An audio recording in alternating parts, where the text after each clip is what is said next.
Okay, yesterday. Genda kudduka. Trust me. Ngenda okulaba ensi agenda kuba Friday. No. Tomorrow is going to be the end of the month. I'm telling you, that's how. End of the month. Hey. End of the week. Today is 9.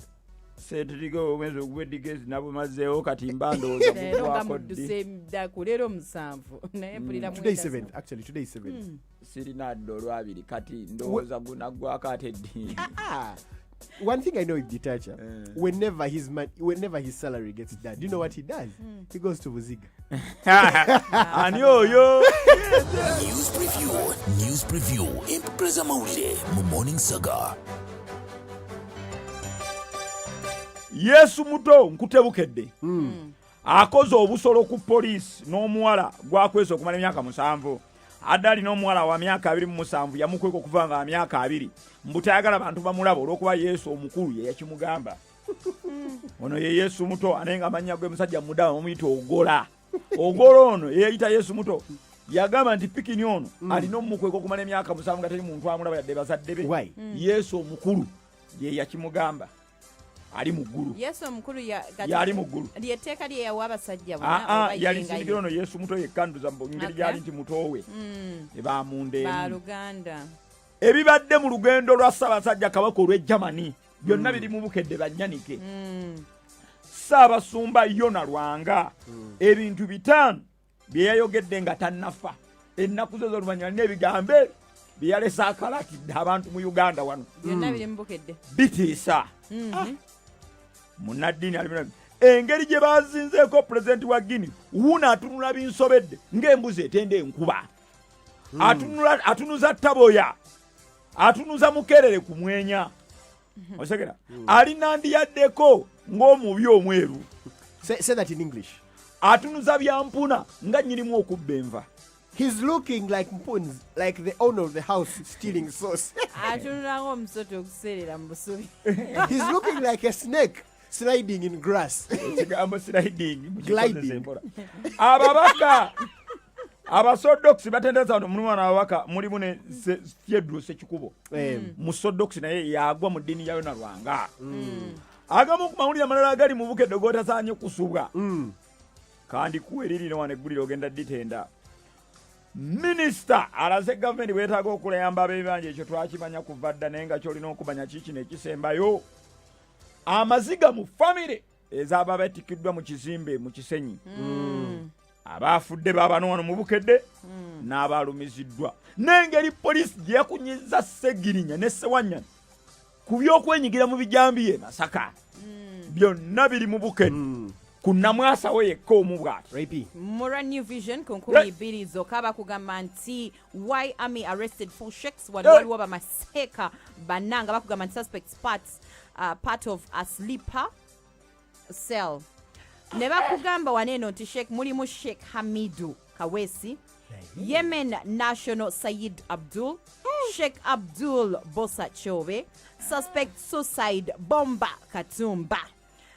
Byonna bili waneno ku page 3 osobola okugenda n'osomako ku nsonga eyo. Wabula waneno waliwo Ssegirinya Ssewanya na quizzed over murders. Wano ne bakugamba nti Member of Parliament Mohammed Ssegirinya and Kampala Lord Mayor Arias Lukwago shortly after Ssegirinya and fellow legislator Alan Ssewanya were given police bond at Masaka police station in Masaka City. Ssegirinya and Ssewanya had been detained for questioning over the Masaka murders. Wana bakugamba nti owekitiibwa Kabaka Muwenda Mutebi yakomyewo Ssaabasajja ku page 9 genda olabe.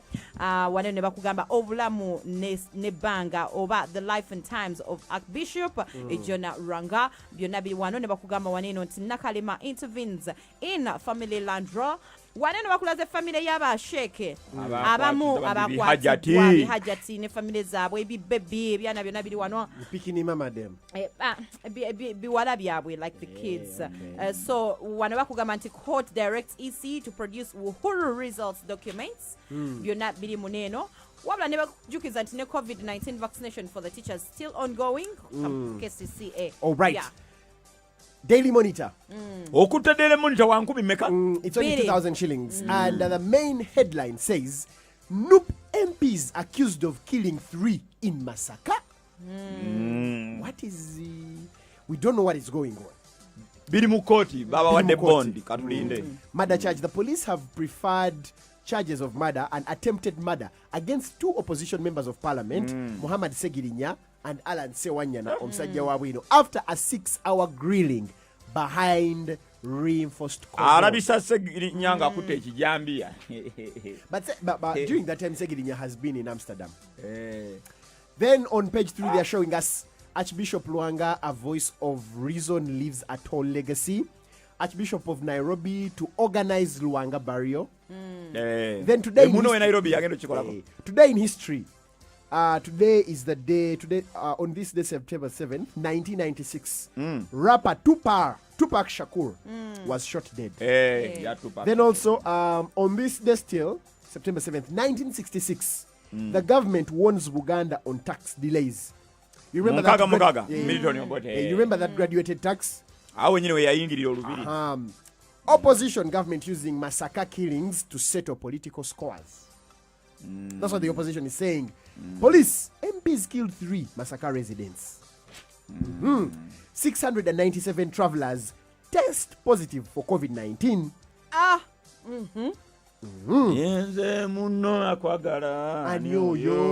Uganda receives 647,000 Moderna COVID vaccines. So U.S. Ambassador to Uganda Natalie E. Brown with Health Minister Dr. Jane Ruth Acheng received the Moderna vaccine dose at Entebbe Airport yesterday. So guys, you do not have any excuse.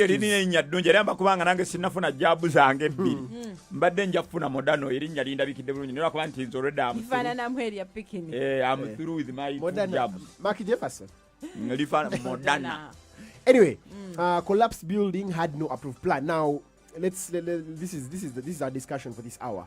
There is a building that collapsed on Sunday in Chisenyi. So an excavator, they're showing us a picture of an excavator digging up. Now, KCCA, the letters that this newspaper received, and according to the information we have here, KCCA's physical planner for Central Division, is it Vili Agaba? He wrote to notice the owner of this building, Mr. Haruna Sentongo, asking him to immediately halt all ongoing works and provide him with a valid, approved plan. The name of the inspector and the permits. Sentongo defied the KCCA rules. He did not provide the plans. After not providing the plans, Echizimbe Nechigwa. Then also, on July 29th, Agaba again wrote to the developer warning him against ongoing illegal construction works and gave him 28 days to remove the illegal structure. So by the time this building fell down, they were in that period of 28 days telling him to remove the illegal structure. Ekizimbe nechitaba. Neche removing before it was removed. Nacho chiwulira obugome nekimanya katunyo ko remove. Nenga tebalina kulaba kintu kiyinza kuteeka bulamu bw'abantu mutyabaga ne badda mu kuromansi ng'oburomansinzi abamenyi b'amateeka nti obawandikira mabaluwa no mumala omwaka the law says that you need to give a person 28 days because you cannot just come and remove a person's structure nga bakyazimba because bajja kutwala mukota ate omuntu awangula anti tugamba batandika okuzimba nga tanafuna pulaani wano mu Kampala bo babaawo abalawuna buli kasira lwaki abakazi ab'obumere mu ddakiika 2 baba abayodde dda kati ekizimbe kye bazimbira emyezi n'emyezi tebakizimbira lunaku lumu si 2 wuyo yawandika dda amabaluwa naye lwaki abakazi ab'obumangada awaya akabuteeka kukubo ng'obumotoka bwazze dda kati KCCA ebizimbe yeebirabira mwaka niyo omukazi ow'obunyaanya dakiika 2 baba bayodde jo bagobya abakazi ekasubi ng'andi awo omukazi n'adduka nga bambi mukazi mukadde mulema naye nga bamugoba n'obumangada nze tombuulira naawe like I've told you, it is the law. It is the law. KCCA gives you 28 days. After 28 days, this is a building. We are traders. Balibo bafala, balibo sibantu. Kyengamba, omukazi ow'obwenvu ku kubo, amenya nnyo amateeka okusinga azinga ekizimbe kigenda okutta abantu. Ye ne bamukwata mu ddakiika 2 ne bamuyola ne basuula omukazi omukadde kabangali n'akaana ke. Twalabako nga basuula omukazi n'akaana ka baby kabangali ne kakaaba. The law says you give a person 28 days to remove the structure. If the structure is still there in 28 days, KCCA comes and demolishes emeka okitegera njaga tulire ensonga eno omukazi ow'otwenva anoonya ebibiri okuliisa omwana we tebamuwa 28 days nga bamuyoddeyo n'obwenvu ne babutwala abakesire ne babulya era omulala akasusa kabangali bwakalya yogera byoyinako babulya kati babukola babusuula oyina kifaananyi ng'akalya babulya Ditacha kati bamala okulya obwenvu bwe ow'ekizimbe nsoko olindeko kale tuvuddeyo eyo Ditacha soke tuwuliziganya ekisookera ddala we are not going to compare this situation to the Mangadas. To the Mangadas and traders. We are on the building. We are on the building. It is something different. We are not going to, you know, comparing. Yes, we know what the probably situation but then we are not going to compare that to this scenario. So first and foremost, ngenda kulowooza nti ennaku zino like buli kimu abantu bakifereramu. So Ditacha, you cannot come out and say that these people were not given a notice. Yes. Omuntu ajja kuleeta akulaga nti neipapula olaba omuntu alimba results zenti senior 6 nafune bati kitegeera and you find that abantu bajja kinonyereza kunga gyebiri you get so okufera kungi nnyo. It is possible that oli yakuba plan ye era nga ne KCCA gina naye just nze kyengenda okugamba abantu bana bazimba ebizimbe we are now talking direct to the people who put up these buildings. Yes. Look at the people that you're going to use. Look at so many families. And if you oyagala kupapa okitegera twawula okupapa n'okwangua.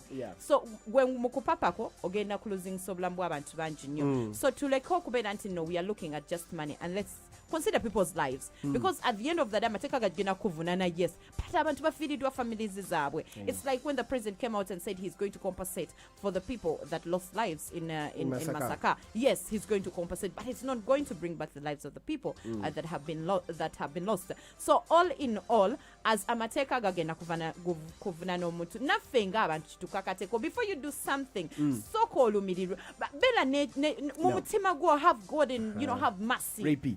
Businessmen do not have a heart. But God has a heart, and that is why. No, God, businessmen. If businessmen don't have a heart, God has a heart, and that is how always things end up so bad for them. The sina mugaga gwe manya fudde bitegerekeka. They always sleep in bathrooms. They always bafe bitakwatagana. Rape. Omuntu okera kumacha mu kibuga wakati ekisanyi kiri mu kibuga wakati. Nazimbe kizimbe kimaze emyezi nga 7. Bakizimba bwe bakola batebe bandika baluwa naye omuntu atunda obuntu obutagenda kukosa muntu obutagenda kutta muntu nyere bamukwata kitongole kyekimu bantu bebamu nga batebe bawandikira mabaluwa omwana atembeya obugoye abaya akabuteeka ne bajja kuyola atembeya nowe kizimbe tebikwatagana bado kyangamba emeka as saying people need to follow procedures. If you want to erect a building in the city, you need to follow the procedures of KCCA and the other procedures. So first of all, then at the end of the day, here are the procedures. Before one embarks on any development in the city, they're supposed to meet certain requirements to have their plans approved. These include a copy of the land title, such statement of the title, payment receipts, survey report from the registered surveyor to ascertain open boundaries, verify location and check encroachment, 2 copies of architectural drawings and signed by a registered and practicing architect. Now this is where most people go wrong. Others are 2 copies of structural application certificates signed by a structural engineer, signed structural calculations and geotechnical report and bingi nnyo. So ono musajja he did not sebo kankubuze kino tekibagwa twanditegede tekiri approved tekibagwa kutta bantu ne bakizimba ne kibwa ne kigenda mapangisa wantegede ndekitabo omanyi bimeka biri mu Kampala nga tebi approved. KCCA wrote to the owner of this building. Chimala gwe bena ne tubitegera. It's been still under 28 days. It's been under 28 days.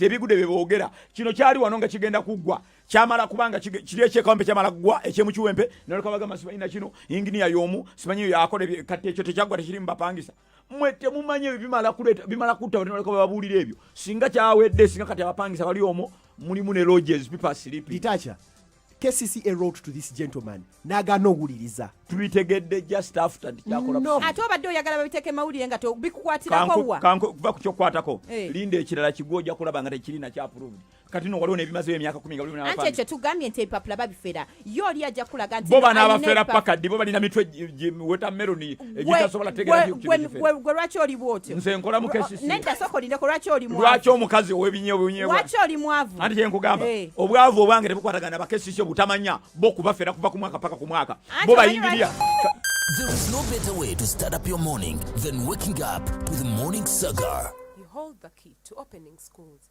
Preparations to reopen schools and training institutions by the Ministry of Education and Sports are in advanced stages. Vaccination of teachers and non-teaching staff against COVID-19 is now a national priority. Vaccination has started at designated schools all